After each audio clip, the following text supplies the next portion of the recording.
2021 मायथाइ दा सोलिबाय थानाय गाबोन 27 मार्च ओरैनो बिसायख'थि फसंथाना फोसावनाय बायदियै आसामाव गाबोन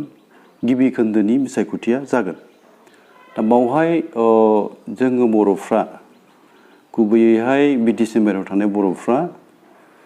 जोङो बेखौनो थांखि लादों मानोना थांनाय बिटिआर एकर्डनि बाथ्रा दं बावहाय 2020 मायथाइनि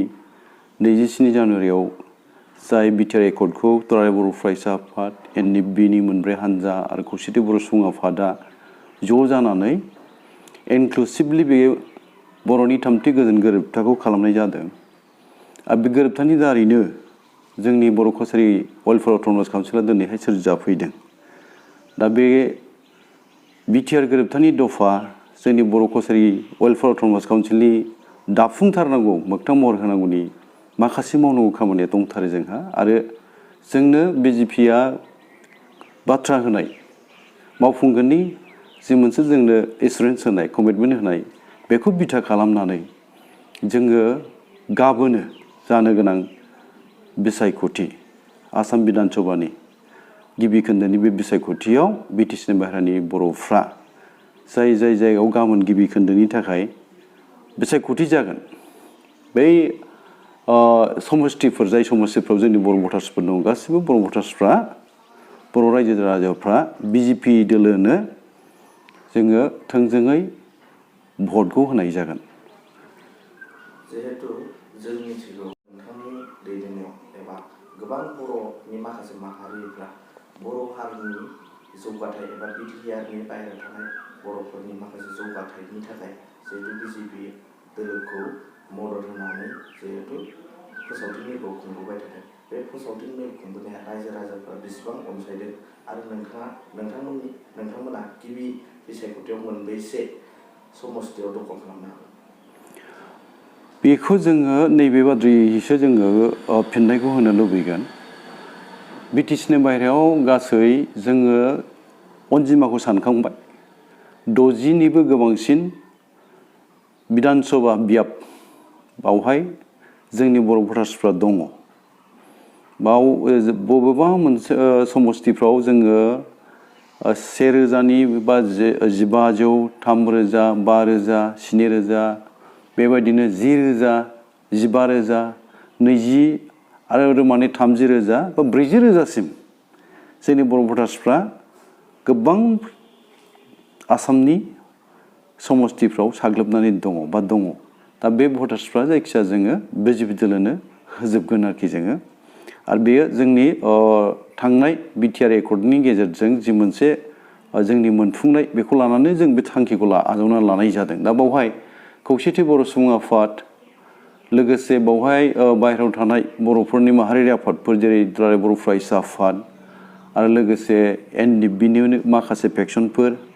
आरो एक्सपिएलटि वेलफेयार ससाइटि दङ। बर'नि धोरोमारि गौथुमफोरनि बावहाय मददथि दङ आरो दुलाराय बर' आइजो अनसाय आफाद गोबां जिल्लायावनो जोङो गासैबो मोनसे थांखियावनो ज' जाजोबलायनानै सावरायलायनायनि गेजेरजों जोङो बिजेपि दोलोखौ मदद होनोबा जोङो फैगासिनो थानाय बिसायख'थिफ्राव दाथ' गाबोन मोनसे सेथि खोन्दोनि जागोन, नैथि खोन्दो, थामथि खोन्दो मोनफ्रोमबो खोन्दोआवनो बिसायख'थि जालांगोन। बे जालांगोनावहाय जोङो बिजेपि दोलोखौ बिटिसिनि बाहेरायाव हेफाजाब होनो होननानै बा भट होनो होननानै फामि बिबारसिनावहाय जोंनि बर'फोरनि जि मोनसे मददथि बा जोङो जे बिजेपिखौ मोजां मोनो बा जोंनो अननाय होनायखाय जोंहाबो रेसपन्सिबल थाबाय बिजेपिखौ सहाय खालामफिननांगौ बे थांखिजों जोङो बिजेपि दोलोनो भटखौ होगोन। आरो जोंहा मिजिं दङ, फोथायनाय दङ बिजेपिआ फैगासिनो थानाय 2 मेआवथ' काउन्टिं जाहैगोन। बेनि उनाव जेबो गोनो गोथो गैया बिजेपि दोलोनि दैदेननायाव बिजेपि राजखान्थि हान्जानि दैदेननायाव आसामाव गोदान मोनसे जों लुबैनो हास्थायनाय सरकारा दाफिनजाथारगोन बेयो सैथो बाथ्रा। जिहेतु जों नुबोबाय थादों नोंथाङा नैथि खेबनि थाखाय जिहेतु बर'नि गोजोन गोरोबथायाव सिगनेटारि जानो मोनबाय। जिहेतु जों सिगाङाव नुबोनो मोनदों नोंथाङा गिबियावबो जेब्ला सिगनेटारि जादोंमोन अब्ला नोंथाङा राजखान्थियाव आगान आगान होआखैमोन जिहेतु नोंथाङा नैथि खेबाव जिहेतु हारिनि सार्थआव हारि जौगाथायनि सार्थआव जिहेतु गोबां माहारियारि आफादफोरजों जिहेतु खौसे जानानै जिहेतु राजखान्थियाव आगान होदों बे गोहोखौ जोंनि बिटिसिनि बारग' मावफुं सोद्रोमा हाग्रामा महिलारि बिथाङा बे जिहेतु गासैबो माहारियारि आफादफ्रा खौसेनि गोहोखौ सिफायनो थाखाय बिथाङा नाजागासिनो बेनि सायाव नोंथाङा मा बुंनो सानो? बेयोथ' मोनसे दुखुनांथाव बाथ्रा बेजों लोगोसे सैथो बाथ्राखौ आं एसे गोसोखांहोफिननि नंगौ आङो थांनाय बोथोराव जेब्ला जोङो बड' लिबारेसन टाइगाराव जयै हाबा मावदोंमोन हाग्रामा महिलारि बिथांनि दैदेननायाव आंबो मिरु आफादनिनो बिएलटिनि सासे फोसावदिं नेहाथारिमोन आरो जों जयैनो हाबा मावबोदोंमोन जयैनो जोङो सदबांसा जादोंमोन आखायाव हाथियार देनानै जोङो सोमावसारदोंमन बिथाङा बेखौ बुंनाया थिग नङा आं बावदोंबो साना नाथाय बिथाङा दिनैहाय जि मोनसे थांखिखौ लानानै बियो बदरुद्दिन आजमल कंग्रेसजों लोगो लानानै आसामावहाय बिसायख'थिनि जि मोनसे फोसावदिंनाय हाबाफारि बावहाय बिथाङा गोख्रोङै बाहागो लानायखौ जों नुबोदों आरो जोंनि बिटिसिनि बाहेरायाव थानाय बर'फोरनि गेजेराव हाबनानै बे जोंनि खौसेथिखौ थेर बेथेर खालामनो नागिरदों जोंनि बिटिसिनि बाहेरायाव जयै गोजोनै जोङो आखाइ हमलायनानै आइ आफा बिदा फंबाय बिनाव बयबो ज' खामानि मावनो नागिरनायाव बिथाङा आरोबाव जोंनि गेजेरावहाय बिस सोनानै होनो नागिरदों थांखिया बेना बेयो जेरैखि जाया पावार नांगौ जाय जेंखि थाया बेनो पावार नांगौ गावनो बुंखायोबो सुबिदा बायदि राजखान्थि बिपिएफ दोलोआ बा गावनि बाथ्राखौ बुंखायो बे सुबिदा बायदि राजखान्थि गेलेनायनि बाथ्राखौ गावनो रोखा बुंखाबोखादोंबो आरो बेखौनो नुनाय जायो जोङो दा नुदोंबो जोङो दा आं बेखौसो बुंनो लुबैदों बिथाङा बावनानै थांनो नाङा जे थांनाय बोथोराव जोङो बड' लिबारेसन टाइगार आसाम गभर्नमेन्ट भारत सरकार जोङो लोगो नांनानै रायलायनानै बिटिसि सुक्ति खालामदोंमोन 2003 मायथाइनि 10 फेब्रुवारियाव बे समावबो बिजेपि सरकारानोमोन आरो बे समावहाय भारतनि लेङाइ गाहाय मन्थ्रि मानगोनां लाल कृष्ण आडबाणीनि गोख्रों जोंखौ मददथि होनायजों बा इनिसिएटिभआवहाय जोंनि बे बिटिसि एकर्ड बेखौ जों मोनफुंनोबो हाबोदोंमोन आरो बे बिटिसि एकर्डखौनो बिथा खालामना बिथाङा 17 बोसोर बिटिसिखौ सामलायबोबाय बोसोरनैया इन्ट्रिम काउन्सिलाव थांदों ओमफ्राय खेबथाम बिथाङा सायख'जादों बिसायख'थिनि गेजेरजों बिथाङा सायख'जानानै बिटिसिखौ सामलायबोबाय आरोखि सासन खालामबोबाय दा बावहाय जों नुबाय माने बिथांनि बै समनि जि मोनसे गोथार गोसो लानानै खामानि मावनाय आरो दिनैनि खामानि मावफैनायाव हा अख्रां फाराग दं बुङोब्लाबो बांद्राय बुंनाय जानाय नङा मानोना बै समनि हाग्रामाया फोथायजाथाव हाग्रामामोन जों गनायोमोन जों फोथायोमोन नाथाय दिनैनि हाग्रामाया फोथायखेबस' हाग्रामा जाबाय थगायसुला हाग्रामा जाबाय आरो बेयो दिनैहाय बुंनो थाङोबा सैथो बाथ्राखौ बुंथारनांगौ जायोबा बिथाङा सासे बेफारि राजनितिगिरिसो जानो हमबाय दा बियो जों बेखौनो दुखु मोनो बिथाङा जाय मोनसे थांखिखौ लानानै सदबांसा लादोंमोन हाथियार आखायाव दैदोंमोन बर' हारिखौ गुबुन हारिनि नाख्रेबनाय सुसिनाय गादबनाय नारसिननायनिफ्राय उदांस्रि होनो होननानै खामानि मावबोनाय सासे जोहोलावमोन सासे बिग्रायारि जोहोलाव दैदेनगिरिमोन नाथाय बे बिथांनि जि मोनसे सोलायनाय बे सोलायनाया जोंखौ दिनैबो सोमोनांहोयो बिथांनि जि खामानि मावनाय दिनैनि थासारियावहाय आथिखालनि बे अलखद गोनां बुब्लियाव बिथाङा जि खामानिफोरखौ मावदों जि बाथ्राफोरखौ बुंदों आरो जि बायदि मोनसे दिनैनि राजखान्थिनि बे हालोदाव बा फोथाराव जायखौ जोंनि बर' रायजो राजा आइ आफाया लुबैया जों माब्लाबाबो मिजिं थिया माने इउडिएफ बायदि माने बदरुद्दिन आजमल कंग्रेसजों आखाइ हमनानै जि मोनसे गोरोबथा महाजोत बन्द'नि थाखाय बिथाङा बाथ्रा बुंबाय थादों आरो दाबि खालामबाय थादों बावहाय जेबो ओंथि गैया बिटिसिनि बर'फ्रा सिनायबाय हाग्रामा महिलारिखौ दिनैनि समावहाय बिथांजों गैया बिथाङा सिमेन्ट सापरियाव जोंनाव फैदों बावहाय जोंनि जनाय समस्थियावनो बुंनो थाङोबा बिदिन्थि हिसाबै 28,000 खाथियाव नियार एबाउट 28,000 भटार्स दङ बेनि गेजेराव 200सो मानसि फैनायावलाय जोंहालाय बा बुंनो गोनां बाथ्रा दंबालाय बेनो फोरमान होयो मोनसे सम दङमोन हाग्रामा महिलारि आरो चन्दन ब्रह्म आब' प्रमिला रानी ब्रह्म बिथांमोन फैयोबा जोंनि बर' रायजोआ बेसेबांबा गोजोनोमोन बिथांमोनखौ बरायोमोन आरो बिथांमोननि मोनसे अननाय हामलायनाय गाहाम हामलायनाय बेफोरखौ जोङो जिहेतुके रायजो राजानि गेजेराव बिथांमोननि जानानैनो जोङो बाथ्राबो बुंदोंमोन आरो बिथांमोननि जानानै खामानिबो मावबोदोंमोन नाथाय दिनैनि थासारिया सोलायबाय आरो बे सोलायहोनाया जाहैबाय बिथांमोनहानो गावसिनि लाबा लाबनि थाखाय बिटिसिनि बर'फोरखौ राजखान्थिनि मुलाम्फा आदाय खालामनो थाखाय जोंखौ बाहायबोनाया बे रोखा जाबोबाय जायनि जाहोनाव बर' कसारि अट'नमास काउन्सिलखौ बिथांमोना दानानै होनो नागिराखैमोन गेलेबाय थादोंमोन आरो बे गेलेनायनि थाखायनो 2016 मायथाइयाव जानो गोनां दानानै होजानो गोनां बर' कसारि अट'नमास काउन्सिला 2020 मायथाइसिम सौफैनो गोनां जादों दा बे दुखुनांथाव बाथ्रा मानोना बिथांमोनहा दिनैहाय राजखान्थियाव फैनाय लोगो लोगो जाथि दानाय गासिबो बाथ्राखौ बावलांबाय बर'फोरनि मोन्थोर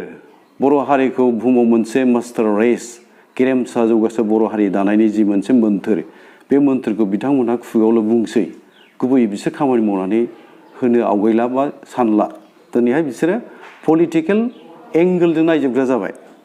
माबा मोनसे मावनानै होनो थानांगौबा राजखान्थि भाबै लाबा लाब जानायनि बाथ्राफोरखौ बिथांमोनहा सिगाङाव दोननानै दिनै खामानि मावो आरो मोनसे बाथ्राखौ बिथाङा आंनि सिगाङाव मोनसे समाव बुंनायखौ आंहाथ' गोसोआव दंथारो बड'लेण्ड गेस्ट हाउसआव मोनसे बाथ्रा बुंदोंमोन गावजों आंजों जेब्ला दङमोन बे समावहाय सानसेखालि सानजौफु सममोन बे समावहाय बियो मोनसे बाथ्रा बुंदोंमोन ओरैनो बियो होमबा बे समाव बिथाङा हाबा जायाखैमोन बे समाव बिथाङा हाबा जायाखैमोन बे समनि बाथ्रा बिथाङा मा बाथ्रा बुंदोंमोन जों होमबा बर' कसारि अट'नमास काउन्सिलखौ लानानै एसे खामानिफोरखौ मावनो होननानै सानहांबायमोन आरोखि बे समाव बिथाङा बुंदों मा जोंनि एक्स बिएलटिफोरनि जि मोनसे रिहेबिलिटेसननि खामानि बेनि सायाव जेब्ला जों रायलायो बे समाव बिथाङा आगोल समावथ' मोजांमोन आं होनोमोन सासे एक्स बिएलटिनो एक्स ग्रेसिया हिसाबै 3 लाखै रां मोनहोनांसिगौलै बेखौ आं बुङो बे समाव नों एलायन्स गभर्नमेन्टआव दंखायो हाग्रामा महिलारिया कंग्रेसजों बे समाव एलायन्सआवनो दंखायो आरो एलायन्सआव थानाय मोनसे दोलोआ जेब्ला बाथ्रा बुंगोन सावरायगोन कंग्रेस गभर्नमेन्टजोंहाय मोजाङै रायलायोबा एक्स बिएलटिफोरनि बे जेंनाखौ सुफुंनो हायैनि बाथ्रायानो गैयामोन जेब्ला आं 3 लाखनि खोथा बुङो बिथाङा बुङो मा 3 लाखल'सो मा 3 लाखल' बेलाय 5 लाख बिनांगौ बेबायदि खोथा बुंनानै बिथाङा बै समाव मदद बा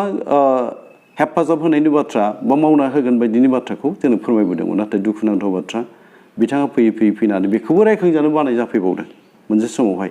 आंखौ जेब्लानाखि आङो जेब्ला एक्स बिएलटिफोरनि जेंनाखौ लानानै रिहेबिलिटेसनखौ होनांगौनि बाथ्रा बुङो बिथाङा बुङोमोन मा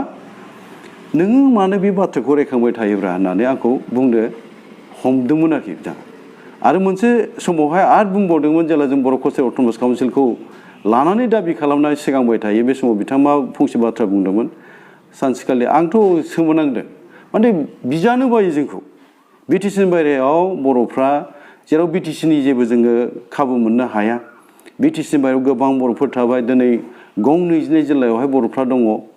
बे बर'फोरनि 10 लाखनिबो बांसिन बर'फोरनि थाखाय जोङो अट'नमास काउन्सिल बिना मोननो नागिरनायखौ बाजानाया बे दुखुनांथाव बाथ्रा बिथाङा नैबे खोथाखौ सानसेखालि बुंदों आंखौ जे गाव बुंना लानाय बाथ्रा आंनि सिगाङाव गाव फोरमायनाय हाग्रामा महिलारिनि राव बियो बुंबाय मा आं बे मोनब्रै जिल्लाखौ लानानै मा राजनिति खालामनांगौ जाखो आंखौनो मानसिफ्रा जाम्बासो होनसिगोन जेबो गुदि गैया बिजौ गैया जेब्ला थोंजोङै आंनो बे बाथ्राखौ खोनाहोदोंमोन आं एसे सोमोनांनो गोनां जादों मा बुंनाय जाखो बेलाय आं सानबाय माने माइन्डआव आंनाव थाबनो क्लिक खालामबाय मा बिथाङा जोंनि बिटिसिनि बायहेरायाव जों बर' कसारि अट'नमास काउन्सिल दाबिनाय बा मोननो नागिरनायखौ बिथाङा बाजाबाय माने गावनि राजखान्थिनि दरदाम खालामनांगौ राजखान्थि फोथाराव गावहा अजन मोननांगौ बियो बर' कसारि अट'नमास काउन्सिला बिटिसिनि बायहेरायाव दाजानाय जायोबा गाव जे अजन मोननाय नङा बेखौ रोखा जानाय बा मोनदां हरखानानै बिथाङा जोंखौहाय बिटिसिनि बर'फोरखौहाय जोङो दाबिनाय बर' कसारि अट'नमास काउन्सिलखौ बियो सोमावसारनाय बा हाबाफारिनि गेजेरजों बा दाबिनायनि गेजेरजों मोननायखौ बियो लुबैयाखैमोन आरोखि बे सैथो बाथ्रा बिथाङा थांनाय सानजारि नोगोराव जोंनियाव माखासे फोसावथाय मेलाव बाहागो लाफैनानै बेथ' मोनसे खोथाखौ बिथाङा बुंबाय थादों जे जायफोर समस्थियाव थांनाय बिसायख'थियाव बिजेपि देरहादोंमोन बिथांमोना गावनि इसारा बायदि बिथांमोना जेनजोबगोन होनना बुङो आरो बिथाङा बुंबावदों जे जिहेतु महाजुथ सरकार जुदि जायोब्ला नोंथांखौ सिटनिफ्राय बोखारगोन होनना बुंनाय जादों दा बिनि सायाव नोंथाङा मा बुंनो? बे बेथ' बिथांनि खोथा बे बिथांनि माइन्डसेटनि खोथा बिथाङा मा सानदों आरो दिनै राजखान्थि फोथाराव जों अपोजिसनाव थानानैहाय बा जोंनि बेरेखा दोलोआव महाजोत गठबन्धनाव जिहेतु बिथाङा थाहैबाय बे बाथ्राखौ बे बुंखागोन हाजारखि दाबिनानै बुङाथों मानो बिथाङा दिनैहाय जाय जायगाफ्राव बिथाङा बर' ओनसोलफ्राव हाबनानै केम्पेइन खालामदों बा फोसावदिं मेल खालामनानै बियो बाथ्रा बुंदों बावहाय जों जि मोनसे रादाबफोरखौ मोन्दों जोंबोथ' रादाबफोरखौ लालायलायदों सनितपुर जिल्लायाव जि माबा फैदों बियो गहपुरावथ' बियो बर' मैखोम थानाय ओनसोलावनो गानोनो हाखायाखिसै जोंनाव गाफैदों गलाघाटआव गाहैदों आरो बिदिनो शिबसागरावबो गादों बिथाङा सराइदेवआव दा बेफोर जायगायाव बर' सुबुंफ्रा मोनसे समाव हाग्रामा होनबानो जेरैहाय थुलुंगाखांनानै लैहोर लैहोर ओंखारनानै बाहागो लायोमोन एबारनि बेनि बिसायख'थि फोसावदिंनायाव बेबायदि बर' रायजोआ बाहागो लायाखैथ' बेनोथ' फोरमान होयो जे बिथांखौ जे बिटिसिनि बाहेरानि बर'फ्रा दिनैनि दिनाव आजावला बेयो रोखा फोरमान बिथाङा दाबिना बुंनो हागौ जे थांनाय बोथोराव गावनि दारैहाय देरहानाय समस्तिफ्राव एबा बिजेपिआ जेनगोन होननाय बाथ्राया बे जेबो ओंथि गैया आरो बियो दाबिना बुंनाय गावनि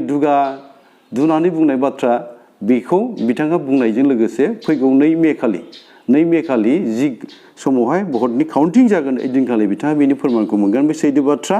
आरो बिथाङा मोनसे दुगा खोथा बुङो 2 मेआवलायनो बिजेपिखौ बियो श्राद्ध होगोन जाहैदों दा बे श्राद्ध होगोन खोथाफ्रा उल्थायै गावनो श्राद्ध हैजाबानो जाबाय आरोखि जों बेखौसो नुहुरदों आरो मोनसेया जाहैबाय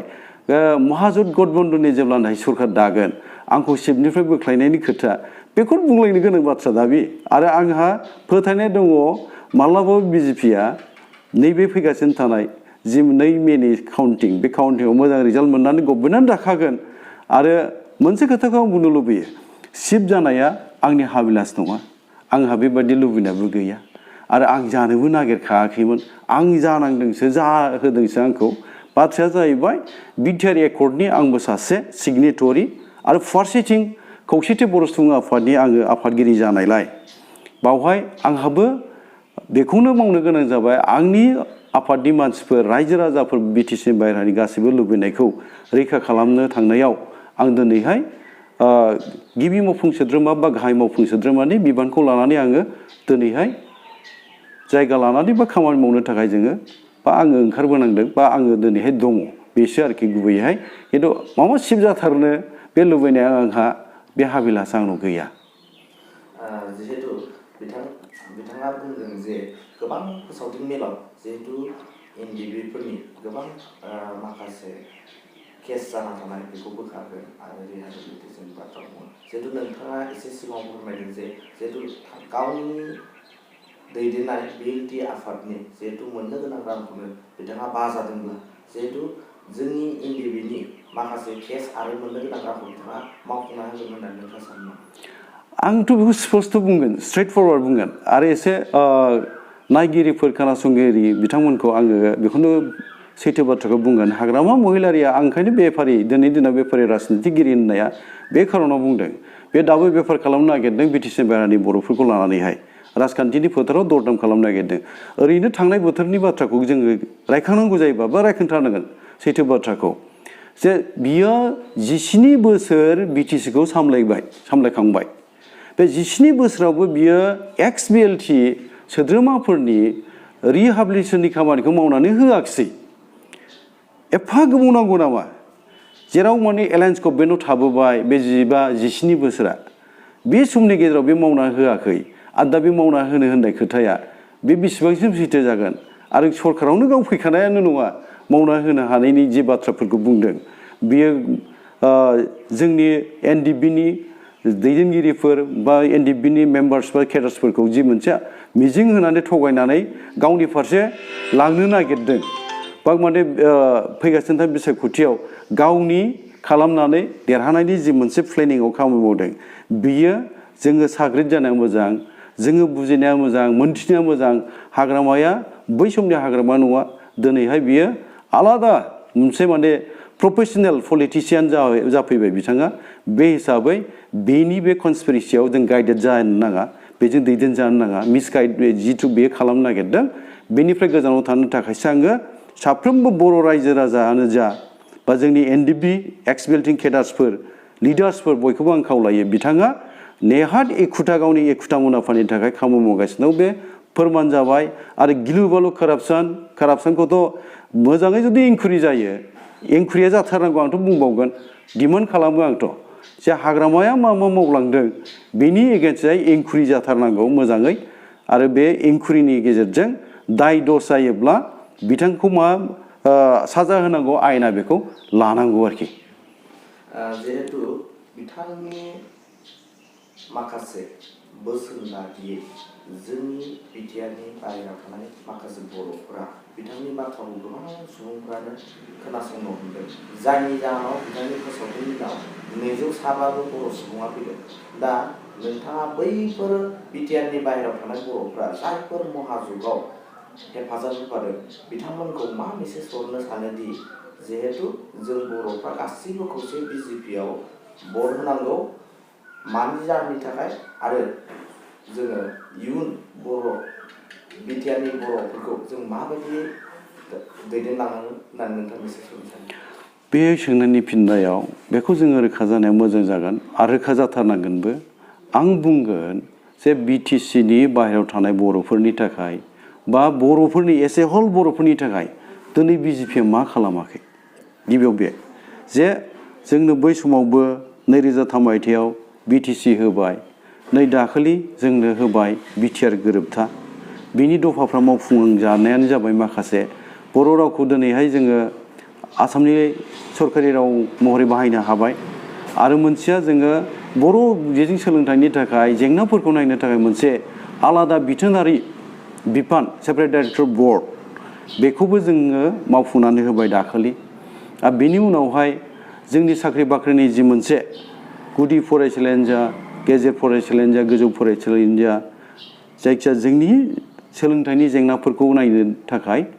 जि मोनसे सरकारा थांखि आजावबाय केबिनेटआव फैगौ पास खालामनानै दोनबाय साख्रि बाख्रिनि बाथ्राफोरखौ लानानैहाय बेबायदि जोंनो होनो आवगायबाय बा जों मोनबायानो आरो मोनसेया जाहैबाय बर' रायजोनि सिमाया बारायगोन बिनि थाखायबो कमिसन दानानै होबाय दा बे कमिसना नायबिजिरगासिनो दङ जे जोंनि बर' रायजोआ बबेसिम जोङो एक्सटेनसन खालामनो हागोन बिनि फारसे दा कमिसना आर'ज बिलाइफोर लागासिनो दङ दा बे हिसाबै जोंहा फोथायनाय दङ जे बर' रायजोआ एसेबाबो आवगायगोन बा बारायगोन बा एक्सटेनसन खालामजागोन आरोखि दा बावहाय आं बुंनो लुबैनाया जे बिजेपिआ जेराव जोंनो बर'फोरनो जोंनि रैखाथिनि हा हुनि रैखाथिनि बाथ्रा जोंनि थांनानै थानायनि रैखाथिनि बाथ्रा हादोरनि रैखाथिनि बाथ्रा जेरावबो बिजेपिआ जेराव आरो आसनिफोरनि बाथ्राखौथ' आं बुङा स्किम इमप्लिमेन्टेसननि खोथा आरो मा मोन्दों मा मोनाखै रायजो राजाफ्रा दिनै बिजेपि सरकारनि दारैहाय बे बाथ्राफोरखौ आं बुंनो लुबैबावा दा बर' हिसाबै जों जिखौ मोन्दों आरो कार्बि आंलंनि इस्युआ एसटि इस्यु जायखौ माने हाजोआरि ट्राइबेल गनायथि मोननांगौ होननानै जों दाबि खालामदों एकर्डआवथ' दङ बिटिआर एकर्डआव दं बिटिसि एकर्डआवबो दङमोन दा बेखौ मावफुंनांगौनि थाखायबो जोंहा बिजेपि गभर्नमेन्टखौ नांखागौ बे हिसाबैनो जोङो खामानि मावगासिनो दं बिजेपिनि थाखाय दा मोनसे सोंनायनि फिननायखौ आं नैबेखौ बुंनो लुबैगोन जे दा बिटिसिनि बाहेरायाव फोसावदिंनाय जे हाबाफारि लाना हाग्रामाया फोसावदिं मेलफ्राव बाथ्रा बुंफैदों बा फोसावदिं मेलाव सफैनायाव जोंनि बर'फ्राबो जे साफा सानै नुजायाखै बेथ' नंखाया आरो राजनितियाव जोङो हाजार नाजा जौसेयाव जौसे जौखोन्दो जोंनि मानसिखौ जों खौसे खालामनो हानाय जाया एसे एनै मालाय आगोलनिफ्राय कंग्रेस खालामबोनायफोर थाबाय गुबुन हान्जाजों थानायफोर दङ बे मानसिफ्रा एसेब्लाबो मा जागोन आरोखि बुगाखागोन खिन्थु जों बेखौ रोखा बुंनो हागोन जे दिनैनि समावहाय बिटिसिनि बाहेरायाव बर'फ्रा दिनै 90% more than 90% जोङो जयैनो दङ आरो जों जयैनो बिजेपि दोलोनि थाखाय भट होनानै देरहाहोनायनि खामानि मावगोन आरो बेयो रोखा जाबाय आरोखि जोबथियाव जिहेतु नोंथांखौ गिबियाव राजखान्थिनि सासे एबा बिजेपिनि लेङाइ आफादगिरि हिसाबै नङा नोंथाङा जिहेतु सानजारि नोगोरनि एबा बिटिआरनि बाहेरायाव थानाय बर'फोरनि सासे हाइ प्रफाइलनि सान्थौ सुबुं बे हिसाबै नोंथाङा गाबोननि जिहेतु बिसायख'थिखौ माबायदि आब्रुथियै जिहेतु बिसायख'थियाव बाहागो लानानै भट होनांगौ होननानै नोंथाङा मेसेज हरनो सानो बेनि सोमोन्दै आं बेखौनो फोरमायगोन ओरैनोथ' दिनैबो भारतबर्षनिल' बाथ्रा नंला भारत हादरनिल' बाथ्रा नङा दराय बुहुमावनो कर'ना भाइरासनि जि गोहोम बा बेनि जि मोनसे इनफ्लुयेन्स बियो दाबो जोबस्राङाखै जायगा जायगा एसे बारायनोसो हमदों ओंखायनो बिसायख'थि फसंथानाबो मोनसे बिथोन होदों बे बिथोन बायदियैनो जोङो आवगायनांखागोन जे जोंनि मास्क गाननायफ्रा दिनैहाय बाङायलांनो हमदों खिन्थु गानफिननांगोन आरो जोङो ससियेल डिस्टेन्सिंनि जे बाथ्रा बुंदोंमोन समाजारि माने जानथायखौ जों जे लाखिनांगौमोन बेफोरबो जोंनि गेजेराव दा जानो नागिराखै दा बेफोरखौबो खालामनांगोन आरो फारसेथिं जोङो जि मोनसे जोंनि भट होनो थांनायाव जोंहा जि मोनसे खान्थिफोर माने बिसायख'थि फसंथाना फोसावना होदों सेनिटाइजेसननि जि बाथ्राफोर फैदों बे सेनिटाइजेसननि बाथ्राफ्राबो गाबोननि समावहाय बाहायजानायनि बाथ्रा बुंदों जुदि बाहायजायोबाथ' बे मोजांनि बाथ्रा आरो बाहायनांगौबो जाहाथे माने कर'ना भाइरासनि दारै जोङो बावहाय गोग्लैसोनानै थानो गोनां जायाबा जोङो कर'ना भाइरासनिफ्राय जोङो बारग'नो हायो बेखायनो जेबो दावराव दावसि गैयालासेनो डेम'क्रेटिक गणतान्त्रिक बे बिखान्थिजों जोंहा मोन्थाय जिहेतु बयहाबो दङ गावबा गाव मोजां मोननाय दोलोनो भट होनो थाखाय ओंखायनो नांलाय खमलाया जानो नाङा जोङो बुजिग्रोनांगोन जों मोनथिग्रोनांगोन सैथोआ बबे नंखाया बबे बेखौ बिजिरनायनि उनावहाय थांखि लानांगौ जायो आरो थांखि लानानै जोङो भटखौ होनांगौ जायो खिन्थु मालायजों थाखा फैसाजों बायजानानै भट होनाया बे थिग नङा आरो जोंना बिटिसिनि बायराना मोनसे गोग्गो मोनसे नोजोरा बेनो थांखिया बेनो जानांगौ मानोना जोंनो बिजेपि दोलोआ दिनैहाय बुंनो थाङोबा मानगोनां भारतनि गाहाय मन्त्रि नरेन्द्र मदि आरो अमित शाह नखर बिफाननि मन्त्रि बिथांमोननि गोख्रोङै जोंखौ बानजायनायाव बुंनो थाङोबा आरो बेजों लोगोसे आसामनि इबि मन्त्रि सर्बानन्द सन'वाल आरो डक्टर हिमन्त बिश्व शर्मा जोंखौ हेफाजाब होनायाव जोङो बिटिआर एकर्डखौ खालामनो हानाय जादों होनोबा बांद्राय बुंनाय जाया आरो फारसेथिं जों बेखौनो स्वीकार खालामनांगोन जोंनि जि गांनाय उखैनाय बर'फोरनि हा हुनि बाथ्रायानो जा बा जोंनि दिनैनि सोलोंथाइ दिगनि बाथ्रायानो जा राजखान्थि मोन्थायनि बाथ्रायानो जा गोबां जोंनि सोलोंथाइनि जि खाबुफोर मोननो थांनाय बेफोर गासैबो बिटिआर एकर्डनि दारै जि माखासे पेकेजबो फैफादों बेफोरखौ मावफुंनायनि थाखायनो जिहेतुके जोंहा बिजेपिनि फारसेबो जोंहा रेसपन्सिबोल थायो जे बिसोरखौ सहाय खालामनांगौ बे हिसाबैनो जोङो भटखौ गाबोन मोजाङैनो बयबो लैहोर लैहोर ओंखारनानै सोद्रोमा जि जोंनि मोनसे आखुफोर नांलाय खमलाय गैयालासेनो बे रोखोमै जोङो गासिबो लाइनाव थानानै फारि फारि बिदिनो भट माने होनायनि जि मोनसे खाबु बे खाबुखौ लानांगौ होननानै आङो गोजोनैनो बारग'होनांगौ होननानै जोंनि रायजो राजाफोरखौ खावलायनो लुबैयो